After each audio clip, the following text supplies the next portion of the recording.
కొత్త పథకం చెప్తా ఉన్నాడు. అందరూ చూశారు. ఏంటంటే జనాభాను పెంచమంటున్నాడు.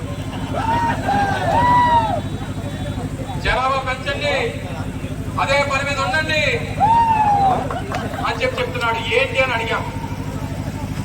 అంటే మీ ఇంట్లో ఇద్దరు బిడ్డలుంటే మూడో బిడ్డని కనండి 30,000 అన్నాడు. నలుగురిని కంటే 40,000 అన్నాడు. నేను అనుకున్నాను ఇదేదో బాగుంది కదా అని. నేనేమనుకున్నానంటే మూడో బిడ్డ పుడితే నెలకి 30,000 ఇస్తానేమో అనుకున్నా. నాలుగో బిడ్డ పుడితే నెలకి 45,000 చెప్పి ఇస్తాడు అనుకున్నా. తీరా అధికారులతో మాట్లాడి ఏంటి మీ ముఖ్యమంత్రి గారు చెప్పారు నెలకు 30,000 ఇస్తారు. నెలకు 30,000 కాదు, ఒకసారి 30,000 ఇస్తాను అంటున్నా. నువ్వు ఒక్కసారి 30,000 ఇచ్చేదానికి నీ ఆ పని మీద ఉండమంటావు మమ్మల్ని అందరినీ. కడుపు చేసి తీసుకొని వెళ్ళి హాస్పిటల్లో పెడితే 50,000 ఖర్చు అవుతావు. నీకోసం నువ్వు చెప్పినటువంటి మాటలు విని మేము కంటూ కూర్చుంటే నువ్వు మా పేరు చెప్పి రాష్ట్రాన్ని దోపిడీ చేస్తూ ఉంటే మేము మా పిల్లలు అడుగు తినాలనేటువంటి పరిస్థితుల్లో ఈరోజు పేదవాడు ఉన్నారనేటువంటి విషయాన్ని ఈ సందర్భంగా తెలియజేస్తాం. ఆ ముఖ్యేదో రాష్ట్ర ప్రజలు చెప్పే ముందు మీ నాయకులకి కార్యకర్తలకు చెప్పు, లేదా నీ కొడుక్కి చెప్పు. ముందు నీ కొడుక్కి చెప్పి 2, 3 ఆ పని మీద ఉండమను. అదే నా కొడుకు కూడా 3, 4 కన్నాడు, రాష్ట్ర ప్రజలు కూడా కనరా అనేటువంటి మాట చెప్తే అర్థం ఉంటుంది. కానీ చంద్రబాబు నాయుడు గారిలో ఉన్నటువంటి గొప్ప లక్షణం ఏంటంటే ఆయన రూల్స్ పెడతాడు తప్ప ఫాలో అవ్వడం. ఆయన పెట్టినటువంటి రూల్స్ ప్రజలు పాటించాలి తప్ప ఆయన పాటించడు.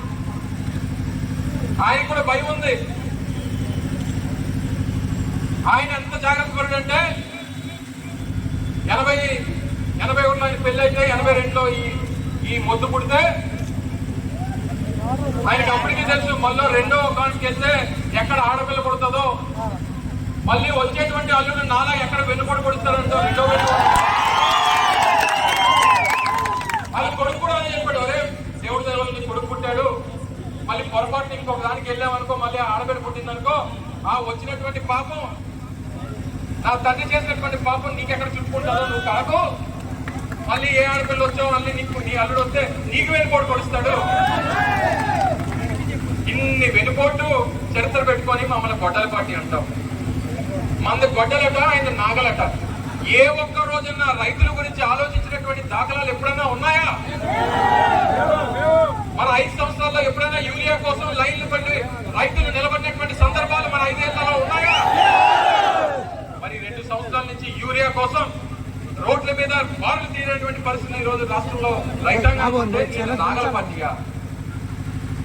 ప్రజలు నవ్వుకుంటా ఉన్నారు, రైతులు బాధపడతా ఉన్నారు. రైతుల కన్నీరులో రేపు వచ్చే ఎన్నికల్లో కొట్టుకుపోవడం ఖాయం చంద్రబాబు నాయుడు. మరొకసారి మీ అందరికీ ఈ సందర్భంగా ఇంత పెద్ద ఎత్తున మీరు అందరూ కూడా విచ్చేసి, అలాగే డిఎస్సి సోదరు రవి గారు చెప్తా ఉన్నారు, డిఎస్సి పేరిట లక్షలాది మంది యువత తాలూకా భవిష్యత్తుతో నీకు కావాల్సినటువంటి వ్యక్తులకు ఉద్యోగాల కోసం ఒక కోటకప్పుడు నోటిఫికేషన్ ఇచ్చి స్పోర్ట్స్ కోటాని ఇంకోటని డిఎస్సి పేరిట ప్రశ్న పత్రాలన్నీ నీకు కావాల్సినటువంటి మనుషులకు ఇచ్చుకొని వారికి ఉద్యోగాలు ఇచ్చేటువంటి కార్యక్రమం చేస్తా ఉన్నట్టే నీ దోపిడీ ఏ స్థాయికి వెళ్ళిపోయింది. ఒక్కొక్క ఉద్యోగానికి 15 లక్షల రూపాయలు నువ్వు వసూలు చేస్తావనంటే ఈ పాపం ఊరికే పోదు చంద్రబాబు నాయుడు గారు అనేటువంటి విషయాన్ని తెలియజేస్తా ఉన్నాం. ఇక్కడ ఉన్నటువంటి మంత్రులు కొంతమంది మాట్లాడుతూ ఉన్నారు. మనకు ఒక మేకప్ మంత్రి ఉంది, మీ అందరు ఎవరికి చెప్పాల్సిన లేదు. సరిగ్గా ఇటువంటి ఎండలో తీసుకెళ్తే కేజీ బయటపడుతుంది. కేజీ పుట్టి పెట్టవచ్చు, మనం గోళ్ళ పుట్టి పెట్టుకోవచ్చు. ఆవిడ మాట్లాడుతుంది. మొన్న ఏమంటుంది, పూర్వం మేము చదువుకున్న రోజుల్లో మేము ఉద్యోగాల కోసం ఎదురు చూసేవాళ్ళం, ఇప్పుడు ఉద్యోగాలు మన కోసం ఎదురు చూస్తున్నట్టు. ఏ ఉద్యోగం అమ్మా? నువ్వు చేసినటువంటి ఉద్యోగం ఏంటి చెప్పు, మాకు చెప్పు.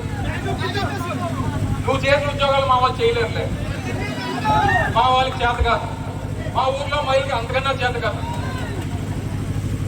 నువ్వు వచ్చి మాటలు మాట్లాడతావు. ఒక్కసారి పదవి వస్తే నేను వదిలేసినటువంటి బుల్లెట్ ప్రూఫ్ కారు వదిలి తిరిగి తిరుగుతున్నావు నువ్వు? నేను వాడి వదిలేసినటువంటి నా బుల్లెట్ ప్రూఫ్ కారు నువ్వు వాడుతూ నా గురించి మాట్లాడుతున్నా. నీ సిగ్గు సెలవు ఏమైనా ఉందా అని అడుగుతావు, అర్హత ఉందా అని అడుగుతా ఉన్నా. ఏదో పదవి వచ్చేసరికి నలుగురు గన్మెన్లు వెనక్కి తిరిగేసరికి మాకు గన్మెన్లతో పని లేదు, నన్ను కంటికి రెప్పలా కాపాడుకునేటువంటి వేలాది మందికి నీకు పదవి పోతే నలుగురు కూడా వెనక్కి వచ్చేటువంటి పరిస్థితి నీకు ఉండదు. నాకు పదవి ఉన్నా పదవి లేకపోయినా వేలాది మంది కార్యకర్తలు నా వెంట తిరిగేటువంటి చేజిక్కించుకున్నాను. దయచేసి అటువంటి వ్యక్తులతో మాటలు పెద్దగా పట్టించుకోగలరు. ఎండకు వస్తుంటారు, వర్షానికి పోతుంటారు, గాలికి వస్తుంటారు, గాలికి పోతుంటారు. ఈ రోజు పెద్ద పెద్ద మాటలు మాట్లాడుతూ ఉంటారు. తప్పకుండా రేపు మళ్ళీ వైఎస్ఆర్ కాంగ్రెస్ పార్టీని అధికారంలోకి తీసుకొచ్చేటువంటి బాధ్యత మీరందరూ తీసుకోండి. గతంలో కొన్ని ఇబ్బందులు పడ్డారు, ఈసారి అసలైనటువంటి అధికారం ఏంటో పార్టీ నాయకత్వం జగన్మోహన్ రెడ్డి గారి దగ్గర నుంచి నా వరకు మీ అందరికి అసలైనటువంటి అధికారం అంటే ఏంటో చూపిస్తారన్నటువంటి విషయాన్ని మరొకసారి మీ అందరికీ తెలియజేసుకుంటూ, ఇంత మట్టులో కూడా మీరందరూ కూడా ఇంత పెద్ద ఎత్తున ఇచ్చేసి విజయవంతం చేసినటువంటి ప్రతి ఒక్కరికి కూడా